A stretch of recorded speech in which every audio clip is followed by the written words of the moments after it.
Hello students. सो आज हम discuss करेंगे inertial non inertial frames and pseudo force.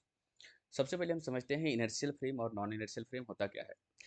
मान लो हमारे पास एक बस है जिसके अंदर एक आदमी बैठा है, अ पर्सन बी, और एक आदमी बाहर ग्राउंड पे बैठा है और खड़ा है, पर्सन ए।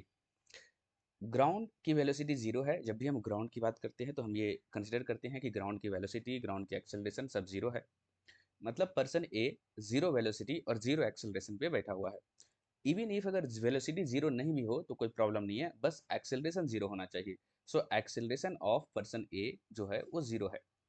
और जब भी किसी ऑब्जर्वर का, यहाँ पे हमारा पर्सन ए और पर्सन बी दोनों एक ऑब्जर्वर है, जब भी किसी ऑब्जर्वर का, मतलब ऑब्जर्वर जिस फ्रेम में बैठा हुआ है उस फ्रेम का, मान लो ऑब्जर्वर ट्रेन में बैठा हुआ है तो हम ट्रेन का एक्सेलरेशन कैलकुलेट करेंगे। ऑब्जर्वर बस में बैठा है, कार में बैठा है, तो हम उसका एक्सेलरेशन कैलकुलेट करेंगे।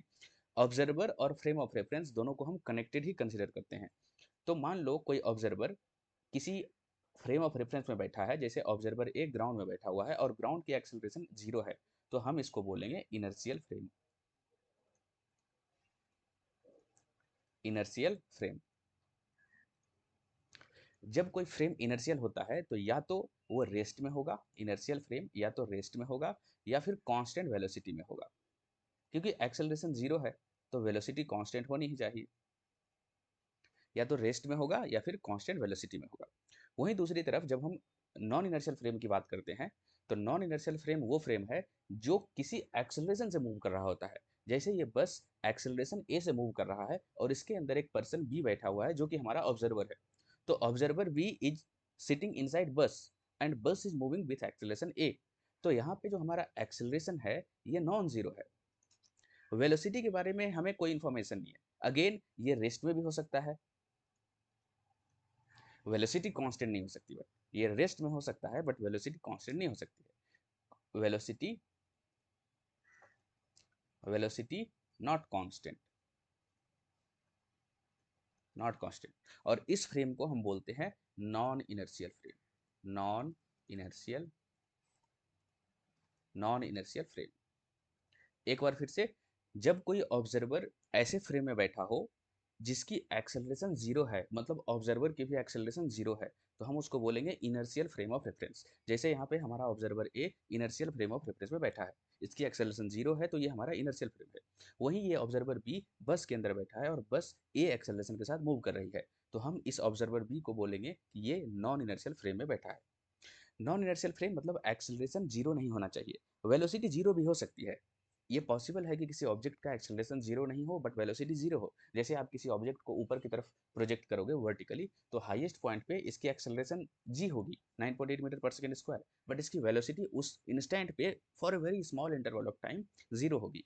तो वेलोसिटी से मतलब नहीं है। हम जब भी इनर्शियल या नॉन इनर्शियल फ्रेम की बात करते हैं तो हम एक्सेलरेशन के टर्म में एक्सप्लेन करते हैं। Acceleration zero inertial frame, acceleration non zero non inertial frame. Let's move forward. अभी देखो, यहाँ पे हमारे पास अगेन वही दोनों ऑब्जर्वर लिए हैं हम। ऑब्जर्वर ए जो कि ग्राउंड पे है और ऑब्जर्वर बी जो कि एक बस के अंदर बैठा हुआ है। और मान लो हमारे पास यहाँ पर एक ट्री है, मान लो ये एक ट्री है। अब जब ऑब्जर्वर ए इस ट्री को देखेगा तो ऑब्जर्वर ए बोलेगा कि ट्री एक्सेलरेटेड नहीं है, मतलब acceleration of this tree for this observer A is zero. क्योंकि जैसे एक पेड़ खड़ा है ग्राउंड पे और हम कहीं पे खड़ा है ग्राउंड पे ही, तो हम जब देखेंगे पेड़ को तो हम बोलेंगे कि पेड़ मूव नहीं कर रहा, पेड़ का एक्सेलरेशन जीरो है। Just like relative velocity we have studied in kinematics. Kinematics में आप सबने रिलेटिव वेलोसिटी पढ़ा होगा। जब दो ऑब्जेक्ट रेस्ट में होते हैं तो वो एक दूसरे के लिए रेस्ट में होते हैं, बट वही जब ऑब्जर्वर बी देखेगा जो कि नॉन इनर्शियल फ्रेम में है, ये फ्रेम नॉन इनर्शियल है क्योंकि जिस फ्रेम में ये बैठा हुआ है वो फ्रेम एक्सेलरेशन ए के साथ मूव कर रहा है। तो जब बी से पूछोगे कि क्या पेड़ एक्सेलरेटेड है या नहीं है तो बी बोलेगा कि नहीं, पेड़ का एक्सेलरेशन है। और पेड़ का एक्सेलरेशन ऑपोजिट डायरेक्शन में होगा। मीन्स अगर हम राइट साइड को पॉजिटिव लेते हैं तो acceleration of tree for B A, A के लिए एक्सेलरेशन ऑफ ट्री जीरो होगा, मतलब ए बोलेगा कि पेड़ मूव नहीं कर रहा। बट वही बात अगर आप बी से पूछोगे acceleration of tree for B तो ये बोलेगा कि ये माइनस ए है। क्यों? क्योंकि हमने रिलेटिव वेलोसिटी में पढ़ा था या रिलेटिव एक्सेलरेशन में कोई भी ऑब्जेक्ट अपना खुद का एक्सेलरेशन नहीं पढ़ पाता। जैसे नॉर्मल लाइफ में होती है ना कि किसी भी व्यक्ति को अपनी खुद की गलती नहीं दिखती, इसी इसी तरह से किसी भी ऑब्जेक्ट को, किसी भी ऑब्जर्वर को अपने खुद का एक्सेलरेशन या वेलोसिटी नहीं दिखता। वो दूसरों के बारे में बोलता है कि वो मूव कर रहा है। जैसे ये बस जब ए एक्सेलरेशन से राइट साइड में मूव कर रही है, मतलब पॉजिटिव ए एक्सेलरेशन से, तो इसके साथ ये ऑब्जर्वर बी भी मूव कर रहा है। बट ऑब्जर्वर बी से पूछोगे कि क्या तुम ए एक्सेलरेशन से मूव कर रहे हो, तो ऑब्जर्वर बी बोलेगा नहीं नहीं, मेरा कोई एक्सेलरेशन नहीं है, मैं तो रेस्ट में हूँ, ना मेरा एक्सेलरेशन है ना मेरा वेलोसिटी है। क्योंकि कोई भी ऑब्जर्वर अपना खुद का एक्सेलरेशन या वेलोसिटी नहीं रीड कर सकता। लेकिन ये अपना एक्सेलरेशन नेगेटिव साइन के साथ पूरे यूनिवर्स को दे देगा, यूनिवर्स में जितनी भी चीजें हैं सबको दे देगा। अगर इस ऑब्जर्वर बी से पूछोगे कि क्या ऑब्जर्वर ए मूव कर रहा है एक्सेलरेशन से, तो ये बोलेगा हाँ। कितने एक्सेलरेशन से, तो जितने एक्सेलरेशन से बी मूव कर रहा है उतने ही एक्सेलरेशन से बी को ए मूव करता हुआ दिखेगा, बट उल्टा ऑपोजिट डायरेक्शन में। मतलब ऑब्जर्वर बी बोलेगा कि ऑब्जर्वर ए लेफ्ट साइड जा रहा है ए एक्सेलरेशन से। उसी तरह से ऑब्जर्वर बी बोलेगा कि ये ट्री भी लेफ्ट डायरेक्शन में जा रही है एक्सेलरेशन ए से। तो ऑब्जर्वर बी के लिए पूरा दुनिया ए एक्सेलरेशन से पीछे जा रहा है। क्यों? क्योंकि ये खुद ए एक्सेलरेशन से आगे जा रहा है और ये अपना एक्सेलरेशन नहीं पढ़ सकता, तो इसको ऐसा लगेगा कि पूरा संसार ए एक्सेलरेशन से पीछे की तरफ जा रहा है। I hope this is clear to you. अभी क्या करते हैं, मान लो हम फ्री बॉडी डायग्राम बनाते हैं ट्री का, है ना। पहले यहाँ ऑब्जर्वर ए के लिए और फिर ऑब्जर्वर बी के लिए। फॉर ए, फॉर ऑब्जर्वर ए, यहाँ पे आपको समझ आएगा कि हम स्यूडो फोर्स क्यों यूज करते हैं, स्यूडो फोर्स की जरूरत हमें क्यों पड़ी। तो ए के लिए जब हम फ्री बॉडी डायग्राम बनाएंगे, इस साइड ए के लिए लिख रहा हूँ और इस साइड हम बी के लिए लिखेंगे। फॉर बी, ए हमारा इनर्शियल फ्रेम है और बी हमारा नॉन इनर्शियल फ्रेम है। तो ए के लिए जब हम बनाएंगे, ये हमारा मान लो ट्री है, तो ए बोलेगा कि ट्री के ऊपर हॉरिजॉन्टल डायरेक्शन में कोई फोर्स नहीं है, कोई एक्सेलरेशन नहीं है। फोर्स, ध्यान रखो, we are only discussing horizontal force. Vertical direction में ट्री पर डाउनवर्ड mg लगेगा और अपवर्ड नॉर्मल लगेगा, दोनों एक दूसरे को बैलेंस करेगा। नेट फोर्स वर्टिकल में भी जीरो है, बट हम वर्टिकल को डिस्कस नहीं कर रहे। या सपोज दैट लिख देते हैं यहाँ पर हम, डाउनवर्ड में mg लगेगा और अपवर्ड नॉर्मल लगेगा ग्राउंड के कारण। हॉरिजॉन्टल डायरेक्शन में कोई फोर्स नहीं है। Horizontal direction means x direction में कोई फोर्स नहीं है। उसी तरह से एक्स डायरेक्शन में एक्सेलरेशन भी नहीं है। एक्चुअली एक्सेलरेशन तो बाई डायरेक्शन में भी नहीं है, बट हम सिर्फ एक्स डायरेक्शन को डिस्कस कर रहे हैं। तो ए के लिए कोई फोर्स नहीं है, तो हम यहाँ पर लिख सकते हैं F is equal to M A. चूंकि फोर्स भी नहीं है, सो मास तो होगा ही पेड़ का, बट एक्सेलरेशन भी नहीं है, so zero is equal to M into zero. ये न्यूटन्स लॉ के अनुसार वैलिड है। एक्सेलरेशन जीरो है तो फोर्स भी जीरो है, वैलिड स्टेटमेंट है। बट यही अगर हम बी के लिए लिखें, क्योंकि बी देख रहा है कि ये पेड़ मूव कर रहा है, तो जब हम इसी पेड़ का फ्री बॉडी डायग्राम हम बी के लिए बनाएंगे, तो ये पेड़ अगेन डाउनवर्ड डायरेक्शन में mg फोर्स लगेगा, अपवर्ड डायरेक्शन में नॉर्मल फोर्स लगेगा। और ये पेड़ बी को ऐसा दिख रहा है कि ये पेड़ इस डायरेक्शन में जा रहा है, कितने एक्सेलरेशन से, ए एक्सेलरेशन से। यहाँ पे हमने आपको बताया कि उस नॉन इनर्शियल फ्रेम में बैठे ऑब्जर्वर के लिए पूरा दुनिया इसी के एक्सेलरेशन से जाती हुई दिखेगी, बट ऑपोजिट साइड में। मतलब अगर ये non inertial frame observer, observer B right side जा रहा है ए एक्सेलरेशन से, तो इसको लगेगा कि पूरा दुनिया लेफ्ट साइड जा रहा है ए से। मतलब ऑब्जर्वर बी के लिए acceleration of tree is A in the left side, means minus A, it's minus A. But is there any force in the horizontal direction? क्या कोई फोर्स लग रहा है पेड़ पे? फोर्स कोई रिलेटिव नहीं होता, फोर्स फोर्स होता है। तो ए के लिए भी फोर्स जीरो है पेड़ पर। अगर बी से पूछोगे कि क्या कोई फोर्स लग रहा है पेड़ पे, तो बोलेगा नहीं, हॉरिजॉन्टल डायरेक्शन में कोई फोर्स नहीं है। वर्टिकल डायरेक्शन में नॉर्मल और mg है जो एक दूसरे को बैलेंस कर देगा, बट हॉरिजॉन्टल डायरेक्शन में कोई फोर्स नहीं है। तो अब अगर बी लिखेगा, जैसे कि पहले लिखते हैं F x zero, x direction में कोई फोर्स नहीं है पेड़ पर, बट एक्सेलरेशन है माइनस ए। एक्स डायरेक्शन में ऑब्जर्वर बी के लिए पेड़ का एक्सेलरेशन माइनस ए है। तो अब अगर ये फोर्स इक्वेशन लिखेगा इस फ्री बॉडी डायग्राम के लिए हॉरिजॉन्टल डायरेक्शन में, तो ये लिखेगा जीरो, फोर्स तो जीरो है, is equal to mass into minus A, means minus M A is equal to zero. Is it a valid statement according to Newton's law? No. हमने Newton's law में पढ़ा है कि force is equal to mass into acceleration. अगर किसी object पे force नहीं लग रहा है तो वो एक्सेलरेटेड नहीं हो सकता है। Force is equal to mass into acceleration. यहाँ पे जब फोर्स ही नहीं है तो एक्सेलरेशन कहाँ से आ गया? Here we have the catch. और यहीं पे Newton's laws of motion fail होता है, यहीं पे न्यूटन्स के लॉज फेल हो जाते हैं। क्योंकि फॉर नॉन इनर्शियल ऑब्जर्वर, जो हमारा नॉन इनर्शियल ऑब्जर्वर है, उसके लिए पेड़ के पास एक्सेलरेशन है बट फोर्स है ही नहीं, एक्सेलरेशन है फोर्स नहीं। तो यहाँ पे हमारा न्यूटन्स का लॉ फेल हो जाता है। ऑब्जर्वर ये के लिए कोई प्रॉब्लम नहीं है। जो जब भी हम किसी ऑब्जेक्ट का motion inertial frame of reference से देखेंगे तो कोई प्रॉब्लम नहीं होगी। क्यों? क्योंकि इनर्शियल फ्रेम ऑफ रेफरेंस से फोर्स भी जीरो है, एक्सेलरेशन भी जीरो है, तो हमें कोई प्रॉब्लम नहीं होगी। बट वही है जब हम नॉन इनर्शियल फ्रेम से देखते हैं, मतलब जब ऑब्जर्वर बी इस पेड़ को देखेगा तो बोलेगा कि पेड़ के पास एक्सेलरेशन है पर फोर्स नहीं है, क्योंकि फोर्स कोई रिलेटिव नहीं होता। ऐसा नहीं हो सकता है कि ऑब्जर्वर ए के लिए कोई फोर्स नहीं होगा और ऑब्जर्वर बी के लिए कोई फोर्स होगा, ऐसा कुछ नहीं होता। तो यहाँ पे ये हम एक गलत स्टेटमेंट लिख रहे हैं, फोर्स इक्वेशन हमारा गलत आ रहा है जब न्यूटन्स लॉ के अनुसार लिखते हैं। बिना फोर्स का एक्सेलरेशन कैसे हो सकता है? पॉसिबल ही नहीं है। मतलब यहाँ पे हमारा न्यूटन्स लॉ रॉन्ग हो जाता है। First law, second law, third law सब रॉन्ग हो जाएगा यहाँ पे। तो अब हम क्या करें? अब हमारे पास कोई और लॉ तो है नहीं क्लास 11th में। जब आप हायर क्लासेस में जाएंगे ग्रेजुएशन में तो different different types of mechanics आपको पढ़ाया जाएगा। न्यूटोनियन मैकेनिक्स हम सिर्फ 11 12 में ही पढ़ते हैं। तो अब यहाँ पे पूछा जाएगा कि अब हम क्या करें? हमारे पास कोई दूसरा लॉ है नहीं, इसी को हमको यूज करना है, लेकिन ये non inertial frame of reference में गलत हो जा रहा है।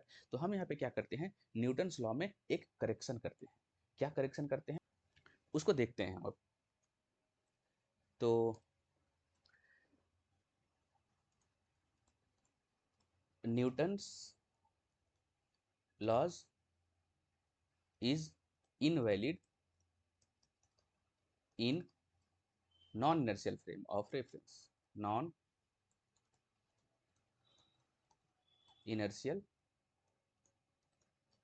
Frame of reference. Non inertial frame of reference में न्यूटन्स लॉ गलत हो जाता है। टू यूज दीज लॉज, मेरी राइटिंग थोड़ी बुरी है तो ध्यान रखना उसका। To use these laws in non inertial frame, non inertial frame we do a mathematical correction. This is just a mathematical correction.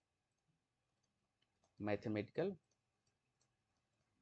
correction in Newton's law. Newton's law. This correction is called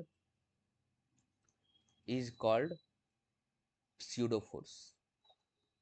This correction is called pseudo force. This is the pseudo force. So pseudo means which doesn't exist, imaginary. Because this is not a force, this is a mathematical correction. हमारा Newton's का laws गलत हो गए, हम उसको use नहीं कर सकते नॉन इनर्शियल फ्रेम में। तो अब क्या करें? हमारे पास और कोई दूसरे लॉ है नहीं, तो हम उसमें थोड़ा करेक्शन किए ताकि हम उसी लॉ को यूज कर सके डिफरेंट डिफरेंट ऑब्जेक्ट के मोशन को स्टडी करने के लिए। तो इसी को बोलते हैं सीरो फोर्स। और सीरो फोर्स इसको रिप्रेजेंट करते हैं F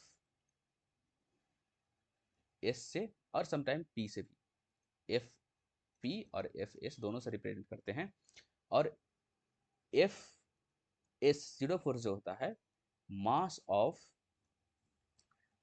of object multiplied by acceleration of observer. Acceleration of observer. Observer जैसे हिस्ट्री के केस में आप देखोगे तो यहाँ पे हमको एक सीडो फोर्स ऐड करना होगा। हम फिर से इस एग्जांपल को देखेंगे वापस से। तो सीडो सीडो फोर्स क्या होता है? सीडो फोर्स होता है mass of object multiplied by acceleration of observer and direction is, and जो सीडो फोर्स का डायरेक्शन होगा, direction opposite to observer's acceleration. Observer acceleration. तो जो मैग्नीट्यूड होगा इस सीडो फोर्स का वो ऑब्जेक्ट के मास और multiplied by acceleration of observer होगा और उसका डायरेक्शन ऑपोजिट होगा। मैथमेटिकली हम कैसे लिखेंगे इसको एक बार देखते हैं। Let's add one slide and okay see, फिर से हम उसी केस को लेते हैं। यहाँ पे हमारे पास एक ट्रेन है, इसके अंदर एक ऑब्जर्वर है और ये ट्रेन, जस्ट 1 मिनट,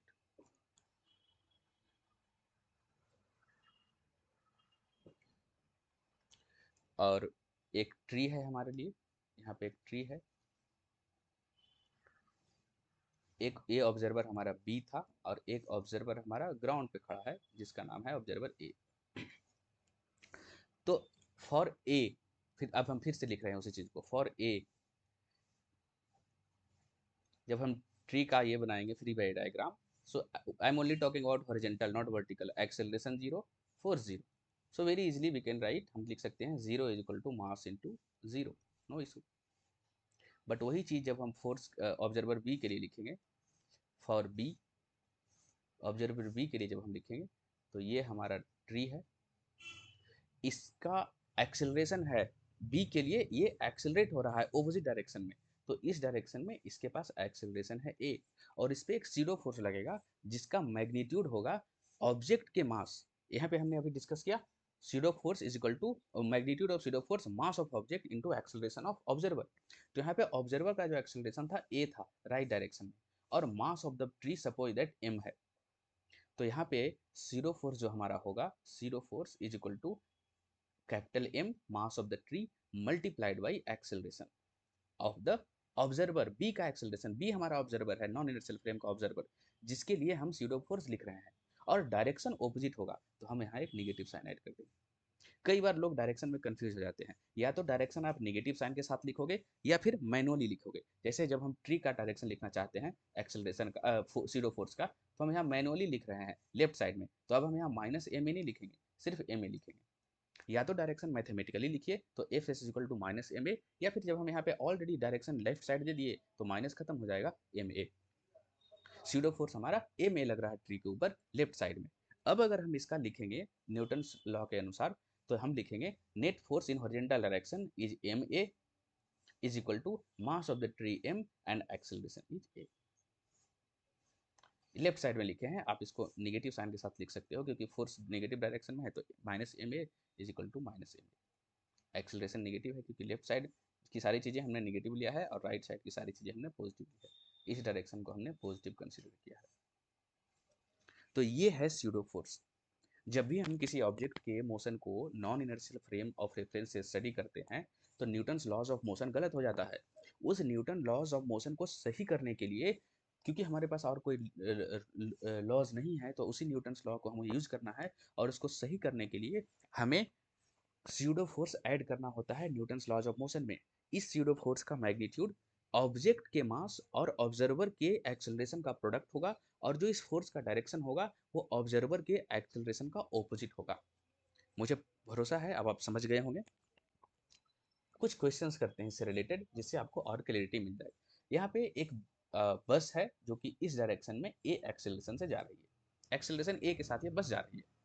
अब ये जो हमारा पेंडुलम है एक बस में लटका हुआ, हम जानते हैं अगर बस एक एक्सेलरेशन से जा रही है तो पेंडुलम वर्टिकल नहीं होगा बल्कि ये एक एंगल से टिल्ट हो जाएगा। अब जब बी ऑब्जर्वर देखेगा इस पेंडुलम को तो हॉरिजॉन्टल डायरेक्शन में कोई एक्सेलरेशन नहीं होगी, ऑब्जर्वर रेस्ट में होगा। बी, बस और ऑब्जर्वर, सॉरी, ये पेंडुलम का बॉब, ये बस और ये ऑब्जर्वर बी, तीनों एक ही डायरेक्शन में सेम एक्सेलरेशन सेम वेलोसिटी के साथ मूव कर रहा है। तो बी बोलेगा कि नहीं नहीं, कोई एक्सेलरेशन नहीं है इस बॉब के साथ, acceleration of Bob is zero. But यही बात अगर आप ए से पूछोगे तो ए बोलेगा कि क्योंकि बस एक्सेलरेशन ए के साथ राइट साइड मूव कर रही है और पेंडुलम बस में लटका हुआ है, तो भले ही पेंडुलम टेढ़ा हो जाएगा थोड़ा वर्टिकल से, लेकिन still pendulum is also moving along with बस विथ एक्सेलरेशन ए। तो बी यहाँ पे कोई एक्सेलरेशन रीड नहीं करेगा पेंडुलम का, बट ए बोलेगा कि नहीं, पेंडुलम का एक्सेलरेशन है क्योंकि पेंडुलम बस से कनेक्टेड है, बस मूव कर रहा है तो ये भी मूव कर रहा है, बट बी के लिए कोई एक्सेलरेशन नहीं होगी। जैसे हम अर्थ पे बैठे हुए हैं, तो अर्थ हम सब जानते हैं अर्थ सूर्य के चारों ओर चक्कर लगा रहा है, और वो भी कर्व्ड पाथ पे, तो ये मोशन एक्सेलरेटेड है। तो जब हम अर्थ पे बैठे होते हैं तो हम सब के लिए एक दूसरे लोग एक्सेलरेटेड नहीं है, रेस्ट पे है। बस वही अगर कोई आदमी मून पे बैठा हो, उसके बाद मून पे बैठे व्यक्ति से पूछोगे कि क्या हम सब एक्सेलरेटेड हैं, बोलेगा हाँ तुम सब एक्सेलरेटेड हो। क्यों? क्योंकि अर्थ के साथ तुम लोग भी सूर्य के चारों ओर सर्कुलर पाथ पे चक्कर लगा रहे हो, और सर्कुलर मोशन में जो ऑब्जेक्ट घूमता है वो एक्सेलरेटेड होता है। तो बी जो है खुद इसको रीड नहीं कर पाएगा। क्यों? क्योंकि ये ऑब्जेक्ट भी इसी फ्रेम ऑफ रेफरेंस के अंदर है। हमारा बस जो है यहाँ पर फ्रेम ऑफ रेफरेंस है, और ये ऑब्जेक्ट बी या और ये बॉब पेंडुलम सब बस के अंदर ही है। तो ये लोग एक दूसरे के मोशन को रीड नहीं कर पाएंगे। जैसे हम दो लोग बस में बैठे होते हैं, तो हम दोनों लोग बहुत हाई वेलोसिटी से मूव कर रहे होते हैं बस से, लेकिन हम लोग एक दूसरे के मोशन को नहीं देखते। हम लोग सबको लगता है कि हम सब तो एक दूसरे के रिस्पेक्ट में रेस्ट में है। तो बी जो है इसका एक्सेलरेशन नहीं पड़ेगा horizontal, I am only talking about horizontal acceleration, but A पढ़ेगा। ए बोलेगा ये पेंडुलम एक्सेलरेटेड है। Now again will do the same thing, will solve this problem by the perspective of both of them, pendulum observer B as well as observer A. सबसे पहले हम यहाँ पर free body diagram बनाते हैं इसका। ये हमारा वर्टिकल एक्सिस है और ये हमारा बॉब है पेंडुलम का। हम सब जानते हैं यहाँ पे टेंशन लगेगा टी, और ये एंगल अगर थीटा है तो टी के टू कंपोनेंट होंगे। इस डायरेक्शन में लगेगा टी साइन थीटा, और इस डायरेक्शन में लगेगा T cos theta, T cos theta, और डाउनवर्ड लगेगा एम जी। ये इतने फोर्सेस पे लग रहे हैं। अब अगर ऑब्जर्वर ए से पूछोगे कि इसका फ्री बॉडी डायग्राम बनाओ, तो ये बनाएगा कि इस डायरेक्शन में लग रहा है T sine theta, same force. Observer change होने से फोर्स चेंज नहीं होता, एक्सेलरेशन चेंज होता है। ये बात हमेशा याद रखिए, फोर्स सेम रहेगा, नॉर्मल फोर्स, सीडो फोर्स तो चेंज होगा ही। ये हम लिख रहे हैं फॉर ए, ऑब्जर्वर ए के लिए। तो ये बोलेगा कि वर्टिकल में तो दोनों फोर्स एक दूसरे को बैलेंस कर देगा, क्योंकि ये इक्विलिब्रियम में है, तो ये मूव नहीं कर रहा वर्टिकल डायरेक्शन में, ये मूव नहीं कर रहा, ये थीटा कांस्टेंट है, थीटा एंगल चेंज नहीं हो रहा। तो ये बॉब ऑफ पेंडुलम ऊपर या नीचे नहीं जा रहा है, मतलब वर्टिकल में दोनों फोर्स एक दूसरे को बैलेंस कर देगा। तो हम लिखेंगे T cos theta is equal to M G. But horizontal में ये ए बोलेगा कि इस बस के साथ ये बॉब ऑफ पेंडुलम भी ए एक्सेलरेशन के साथ इस डायरेक्शन में मूव कर रहा है। तो इसके लिए ये लिखेगा T sine theta, T sine theta is equal to M A, T sine theta is equal to M A. अब अगर इसे पूछोगे कि ये एंगल कितना होगा, कितने एंगल से टिल्ट होगा, तो ये दोनों इक्वेशन को डिवाइड करेगा, इसको इक्वेशन 1 मानो, इसको इक्वेशन 2 मानो, इक्वेशन 1 डिवाइड बाई इक्वेशन 2, तो हमारा आ जाएगा tan theta is equal to A by G, tan theta is equal to A by G. But यही चीज अगर आप बी को बोलोगे कि तुम बताओ कि ये एंगल कितना होगा, तो बी कैसे देखेगा? सी कैसे हम पर्सपेक्टिव को चेंज कर देते हैं। बी क्या बोलेगा?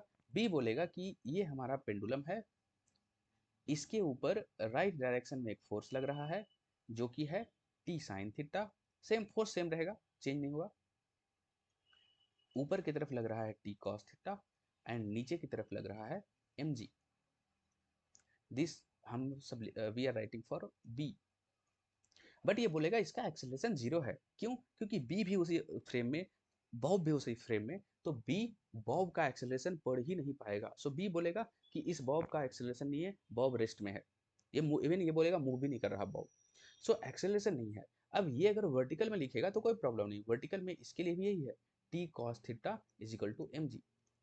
बट ये अगर हॉरिजेंटल में लिखेगा तो ये लिखेगा T sine theta is equal to zero, क्योंकि एक्सेलरेशन जीरो है हॉरिजेंटल में और फोर्स है, और ये पॉसिबल ही नहीं है कि किसी ऑब्जेक्ट पे फोर्स होगा अनबैलेंस्ड एक्सटर्नल फोर्स और उस पर एक्सेलरेशन नहीं होगा। ये न्यूटन सेकेंड लॉ को वायलेट करता है, और हम सब जानते हैं कि न्यूटन सेकेंड लॉ गलत हो जाता है नॉन इनर्शियल फ्रेम में। तो हमें यहाँ पे अब एक मैथमेटिकल करेक्शन ऐड करना है, मतलब यहाँ पे स्यूडो फोर्स ऐड करना है। अब स्यूडो फोर्स किस डायरेक्शन में लगेगा? जिस डायरेक्शन में ये ऑब्जर्वर मूव कर रहा है। ऑब्जर्वर बी बस के साथ राइट साइड जा रहा है ए एक्सेलरेशन से, तो स्यूडो फोर्स इस बॉब पे लेफ्ट डायरेक्शन में लगेगा, क्योंकि ये तो हमेशा उल्टा साइड में लगता है।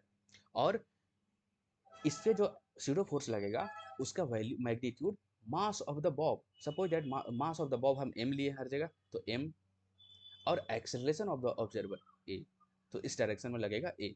अब जब ये हमारा स्यूडो फोर्स है, एम ए हमारा स्यूडो फोर्स है इस बॉब के ऊपर ऑब्जर्वर बी के लिए। ऑब्जर्वर ए के लिए कोई स्यूडो फोर्स नहीं था, ऑब्जर्वर बी के लिए स्यूडो फोर्स था। अब हम, अब जब observer B force equation horizontal में लिखेगा तो ये लिखेगा T sine theta is equal to M A. देखो T sine theta is equal to M A. अच्छा, ये जो इक्वेशन हमने लिखा है T sine theta is equal to M A, यहाँ पे ये एम ए हमारा फोर्स है, सीडो फोर्स है, लिख सकते हैं एफ एस। ये मत समझो कि फोर्स इधर है एक्सेलरेशन इधर, ये एक्सेलरेशन ये फोर्स है। M A is the pseudo force acting on Bob for observer B. अब अगेन हम देख सकते हैं कि दोनों इक्वेशन सेम है, T cos theta is equal to M G, T sine theta is equal to M A. हम दोनों को डिवाइड करेंगे तो यहाँ भी हमारा यही आएगा, tan theta is equal to A by G. So यहाँ से हम थीटा कैलकुलेट कर सकते हैं, थीटा इज इक्वल टू हमारा आ जाएगा tan inverse A by ji.